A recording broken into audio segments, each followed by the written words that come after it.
Welcome. We're going to be looking today at a meticulous stack of sources concerning the unresolved disappearance of Georgina Gharsallah.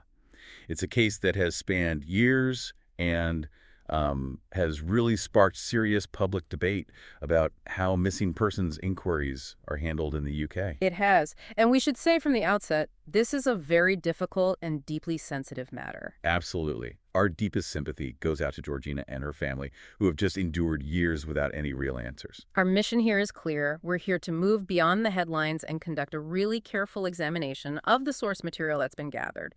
We'll synthesize the established facts, the timelines, and, importantly, the significant investigative challenges that these sources detail. And it seems like one of the biggest challenges is this tension, right? This fissure between the official police inquiry and the family's own efforts. It is profoundly complex because of that. You have the official, maybe resource-constrained police work on one side, and then the exhaustive, passionate, and sometimes conflicting efforts of Georgina's family to find her on the other. Our aim is to understand the facts as they were established, and how those facts shaped everything that came after. That foundation is crucial. So let's establish the core facts right away. The first point we have to clarify is the timeline of the vanishing itself. Okay. Georgina Gharsallah, born on the 29th of October 1987, was 30 years old when she vanished. She was last seen on the 7th of March 2018 after leaving her mother's home in Worthing, West Sussex. And her status to this day remains tragically and frustratingly unsolved. We have to hold on to those dates, especially that initial gap, the 10 days between her disappearance and the police being notified. Why is that 10-day window so important? Because that time window is really the key to understanding all the systemic difficulties this investigation ran into later on. But before we get to the police response, let's begin by understanding the world Georgina inhabited. Okay, let's unpack the context of her life.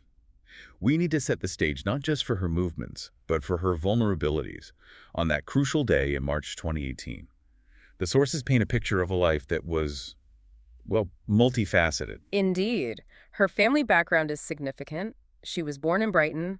Her mother, Andrea, is English, and her father, Gessam, is a Libyan national. They met when he was at university in Brighton. And Georgina was the second of 4 daughters. Right. And here's a detail that might seem small, but it adds context. The family actually lived in Libya for a good portion of her childhood, from shortly after her birth until 1998. So Georgina grew up with this significant connection to North Africa, and she even spoke Arabic fluently. Exactly. And that linguistic and cultural background, it suggests an early exposure to different communities, different influences. That's potentially relevant when we start analyzing the voluntary escape theory later on. Because she had connections beyond just her immediate surroundings in West Sussex. Precisely.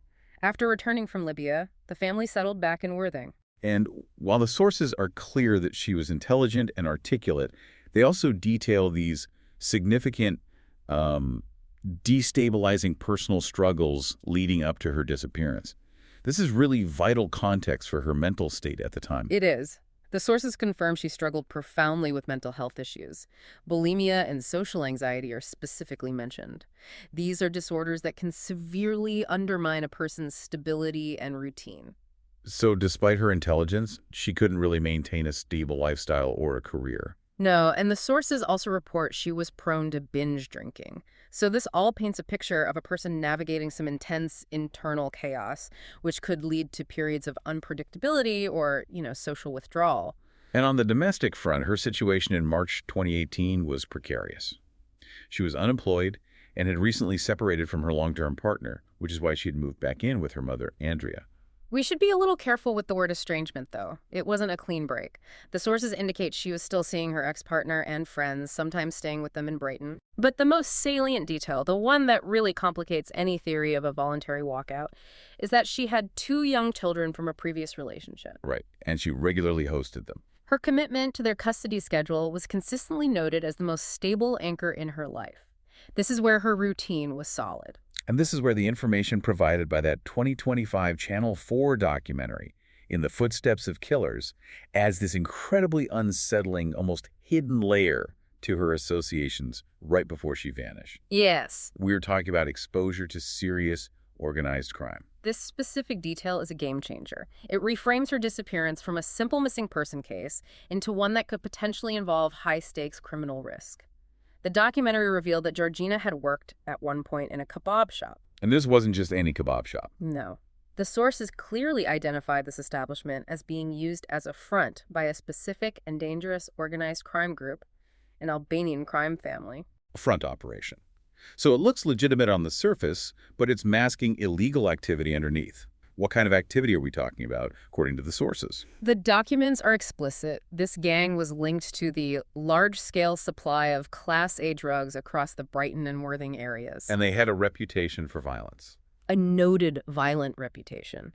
When you enter a sphere like that, even peripherally, you are exposed to risks far beyond ordinary life. The risk of debts, of being collateral damage, or, of simply knowing too much. And the connection wasn't just a past job, it was domestic, it was constant. That's correct. The father of her 2 children had also worked at the same establishment.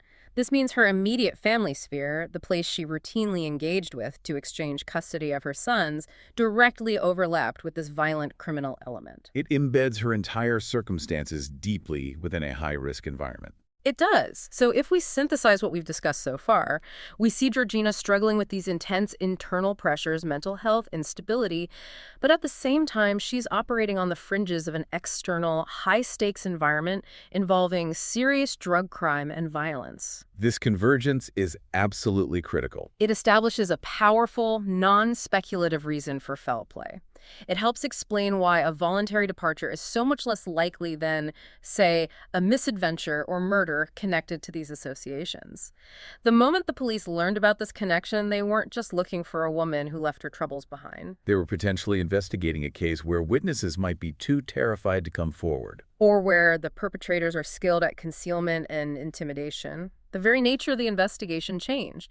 But the question becomes, did the initial police response actually reflect this inherent danger? Having established that inherent risk, we need to zoom in on the specific movements Georgina made on Wednesday, the 7th of March, 2018. Let's walk through the timeline of that morning, focusing on the plans she made that significantly were never kept. We have a very tight, precise window here. At approximately 9:30 a.m., she left her mother's house in Worthing.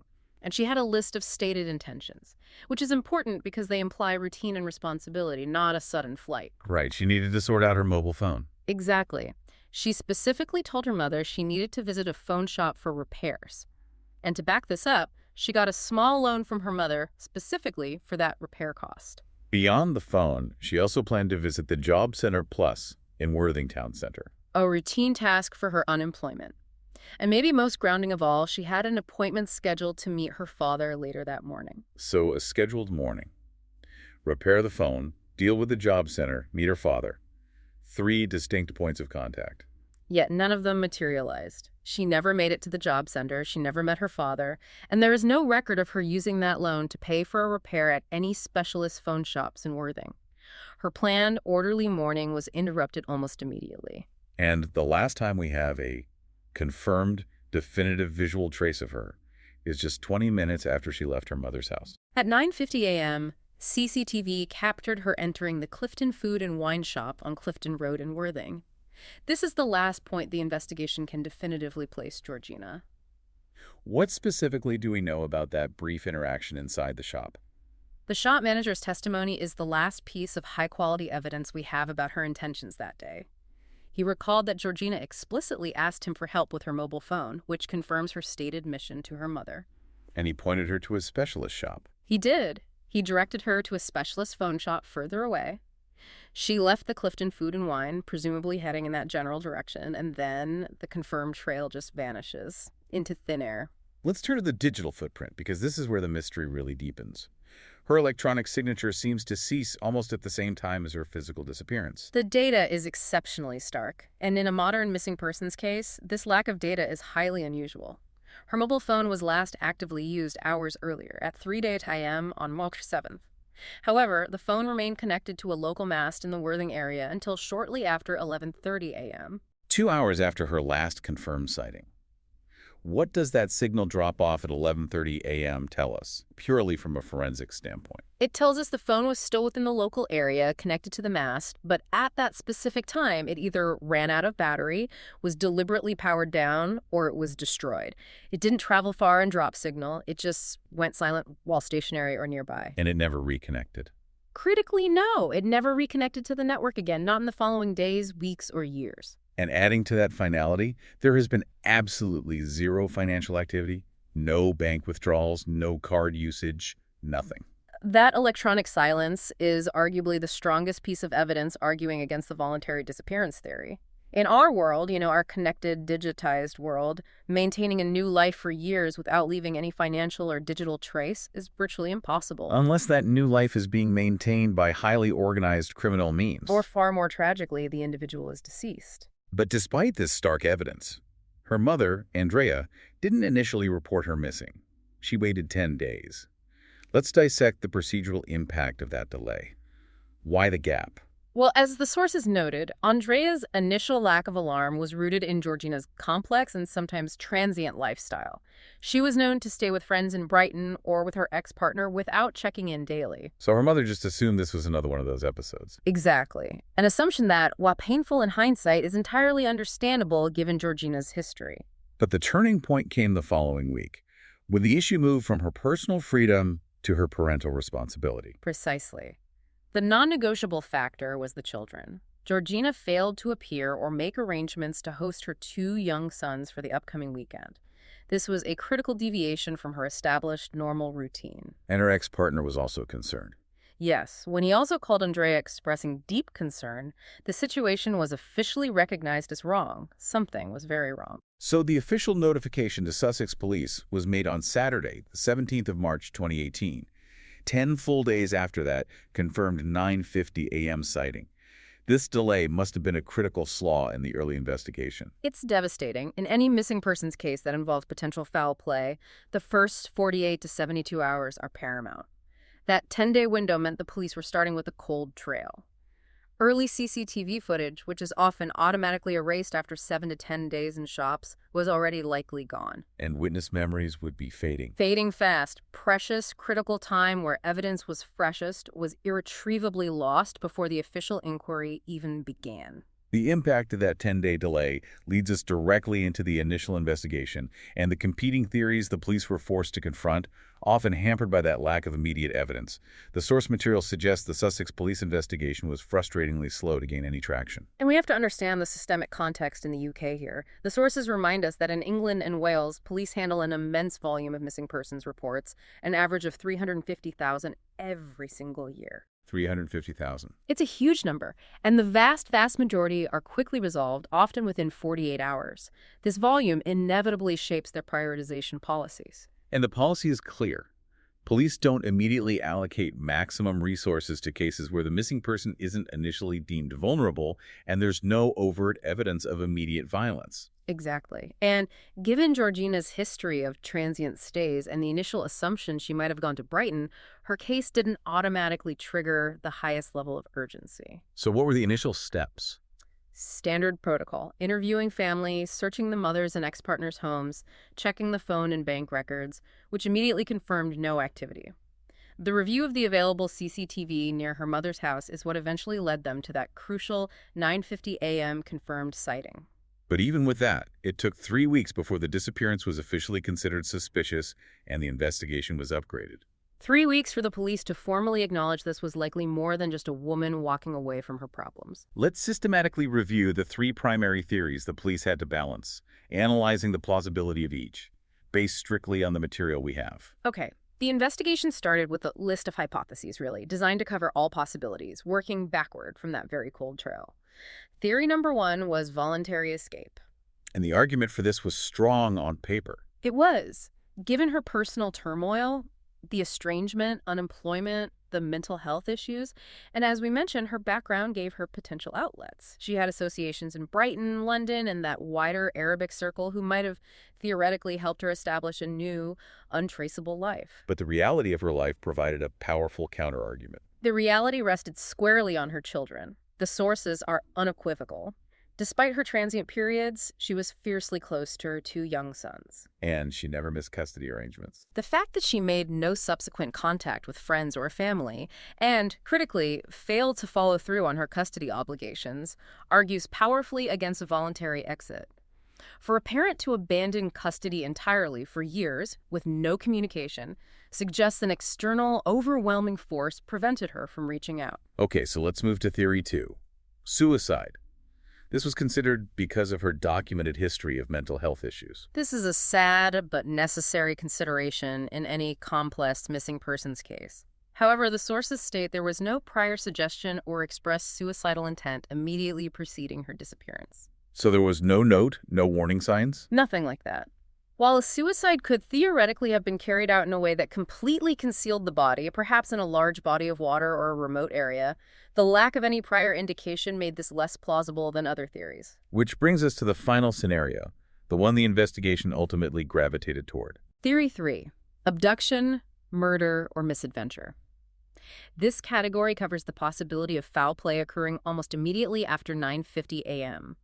Given the failure to prove the first two theories and that total electronic silence, the source material suggests this became the most likely explanation of her fate. And this is where we have to integrate the criminal association. Mhm. The misadventure variation, tied to the Albanian crime family, offers a compelling explanation for the complete disappearance of evidence. It really does. The scenarios suggest that she was involved with someone connected to that drug supply operation and perhaps suffered a drug overdose or an accident while in their company. And given their criminal activities, they would have a powerful incentive to conceal her body rather than report it. An extremely powerful incentive. Reporting an overdose would expose their entire operation to the police, likely leading to arrests for drug supply or even manslaughter charges. This sub-theory is chilling because it perfectly aligns her personal vulnerabilities with that external danger, providing a strategic motive for the complete erasure of the trail. So, as the official police focus evolved, they moved from viewing this as a potential walkout to strongly suspecting foul play, specifically one where the body and evidence were expertly concealed to protect criminal interests. That's right. But the investigation's focus on foul play was then suddenly complicated by the introduction of the most intriguing and contentious piece of evidence: the afternoon CCTV footage. This is the piece of evidence the family clung to as proof she was alive, but which the police treated with far more skepticism. This specific piece of footage is the point where the family's investigative efforts and the police's professional skepticism just diverged sharply. The police eventually obtained a vast amount of CCTV footage from across Worthing Town Center.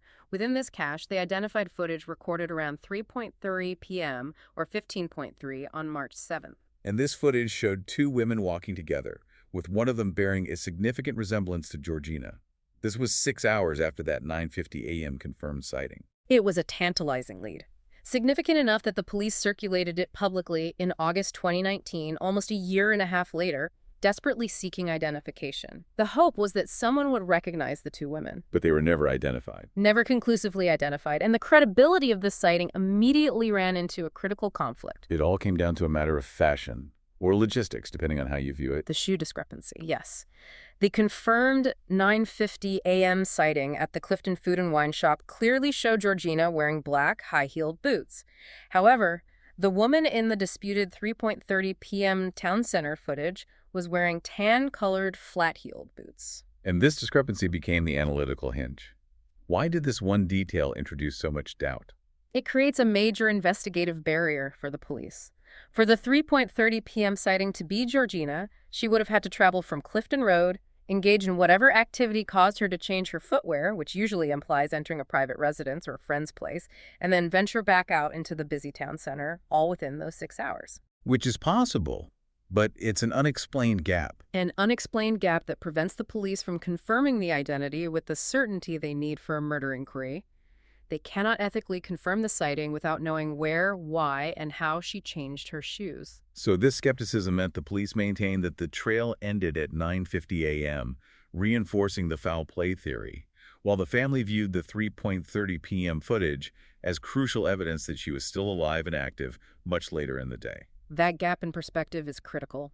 Meanwhile, the family, feeling that the police were moving too slowly or dismissing leads, launched their own parallel investigation, relying heavily on public support and social media. Andrea Gharsallah established a dedicated Facebook page, which became a powerful tool for generating volume, but perhaps at the expense of forensic quality. It generated huge public engagement, reported sightings, offers of information, widespread sharing. It shows the immense power of public engagement in these cases. However, the sources confirm the police struggled with the credibility of this influx of tips. They weren't all reliable. Far from it. Detectives reported finding that not all the information was credible.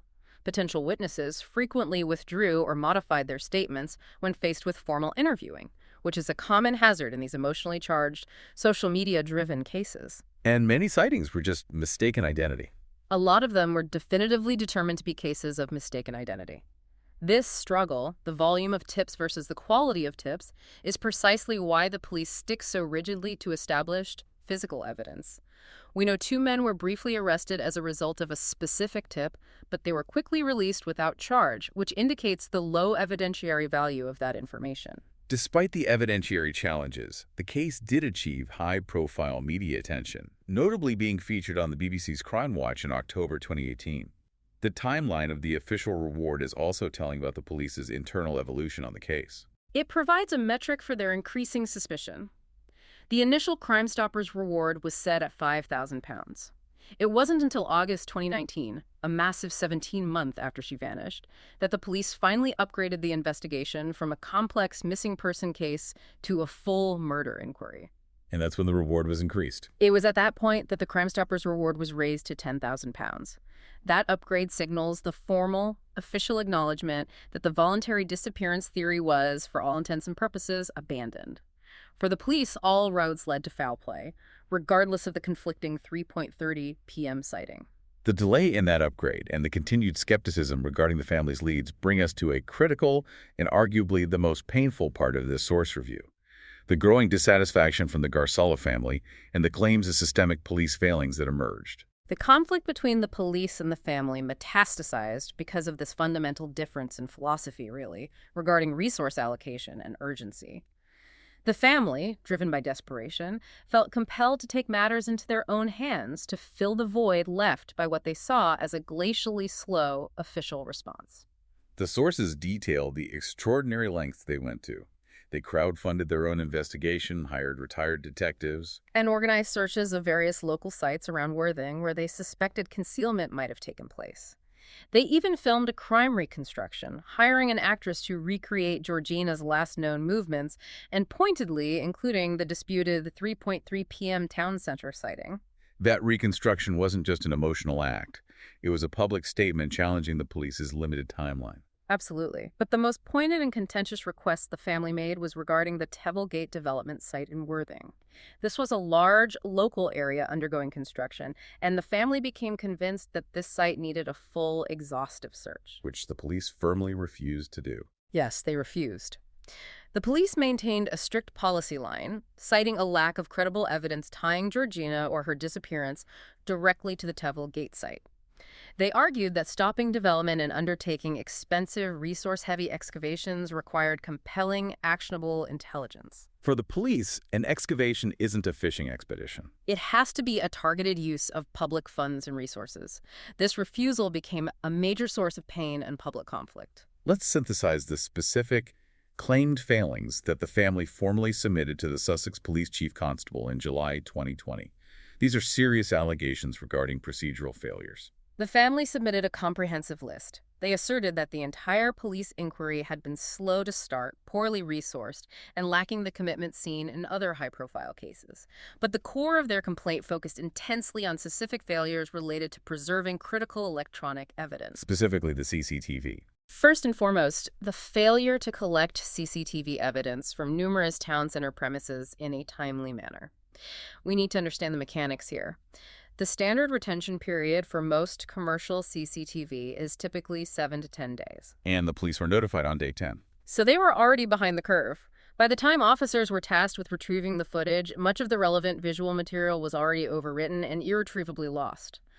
That procedural delay, compounded by the initial family delay, likely erased vital hours of visual evidence. And even the footage they did manage to secure was allegedly mishandled. Yes, the family claimed that some of the collected footage was subsequently lost by the police during the course of the inquiry itself. Furthermore, they pointed out that it took over a year for the police to even review the remaining footage they had secured. A year. A year. In a murder inquiry resting entirely on circumstantial evidence and movement tracking, a delay of over a year in reviewing potentially vital CCTV is a significant and, in the eyes of the family, a profoundly painful operational failure. The perceived disparity between the police response in this case and others led observers to draw comparisons with other high-profile disappearances in the UK, which escalated the discussion into far more serious territory. The comparisons were inevitable, and they became central to the public debate. The source material notes that observers contrasted the approach in Georgina's case with the extensive inquiries dedicated to the disappearances of Claudia Lawrence and Madeleine McCann. And in those cases, the investigations involved massive resources. Massive, continuous allocations of resources, sustained media campaigns, detailed interrogations, and extensive site excavations, often regardless of the immediate presence of a confirmed body. And this striking difference in investigative scope fueled the serious claim that racial bias may have been a factor in the investigative approach. This is a sensitive but crucial element documented in the source material that we must address impartially. The observation was made that Lawrence and McCann were both white women, while Georgina Gharsallah was mixed race. The disparity in resources, the slow upgrade to a murder inquiry, it all fueled this critique of unequal treatment. A specific data point supporting this critique was the Crime Stoppers reward itself. Absolutely. The initial reward for Gharsallah was £5,000. Observers noted that at a similar stage in the 2009 Claudia Lawrence inquiry, a benchmark case, the equivalent reward had been £10,000. So that difference in the initial financial incentive, combined with the lack of large-scale searches, contributed to a powerful public argument. An argument about a perceived two-tiered system of justice and investigation based on the victim's background. Sussex police publicly denied any claims of racial bias influencing their decisions, arguing they treat every case seriously. But the conflict between the organization and the family became intractable. The relationship devolved into one characterized by a mutual lack of confidence. The police spokesman publicly criticized the family's filmed reconstruction showing Georgina in town at 3:30 p.m., arguing it was potentially misleading. Exactly. Because the 3:30 p.m. sighting was unconfirmed and disputed, due to the shoe discrepancy, the police argued the reconstruction could mislead the public and potential witnesses, diverting them from the confirmed 9:50 a.m. trail. The police maintained their efforts were targeted and professional, despite the delays. Their core defense against the claims of slow pace rested entirely on the principle of resource allocation. The police argued strongly for the economic and targeted use of police resources. They were emphatic that they would not undertake major, costly actions like stopping construction at Tevel Gate unless they were prompted by what they defined as credible, actionable evidence. Which creates that terrible catch-22 situation. For a case resting on circumstantial evidence, a compromised timeline, and disputed sightings, finding the credible evidence often requires those expensive searches. Precisely. Without the evidence, the police wouldn't search. But the only way to find the evidence might have been through those very searches they refused to conduct. And that is why, despite the upgrade to a murder inquiry, the immense efforts from the family, and years of investigation, Georgina Gharsallah's fate remains entirely unknown to this day. The investigation became fundamentally defined by what was lost in those first 10 days and the procedural conflict that followed. As we conclude this careful examination of the source material, what this entire exploration highlights is the profound and systemic difficulty faced by families seeking answers when a missing person case doesn't fit a common profile. Particularly when the initial investigative evidence is incomplete or, as the family claimed, critically delayed. The human cost of these procedural hurdles is just immense. The tragedy here is indeed multifaceted. It's the personal suffering of Georgina's 2 children and her mother, Andrea, forced to investigate their own tragedy. But it's also a systemic story of an investigation hampered by the sheer volume of cases, initial bureaucracy, and the subsequent loss of confidence between the investigators and the family. The convergence of her vulnerabilities and her high-risk associations provided such a potent scenario for foul play. It did, but the delay in official action compromised the ability to prove it. And this leaves us with a challenging and provocative thought for you to consider. Based on the documented friction in the source material, the central conflict that defined the later stages of this case was the family's urgent emotional and moral need for an exhaustive investigation like searching the Tevelville Gate site versus the police strategy of resource allocation based strictly on objective criteria and credible evidence. So, when a case, like Georgina Gharsallah's, rests entirely on circumstantial evidence and disputed sightings, and when the window for fresh evidence is closed, how should investigative resources be measured? Is the principle of economic use always ethically sound when it means dismissing a potential search area like Tevel Gate that might hold the ultimate key, simply because the initial trail went cold so quickly? This is a question about justice, resources, and the weight we place on finding answers for families, regardless of the circumstances of the disappearance. That's a challenging question to sit with, especially knowing the uncertainty the family still lives with. Thank you for taking the time to review this material with us. Thank you. Thanks for listening.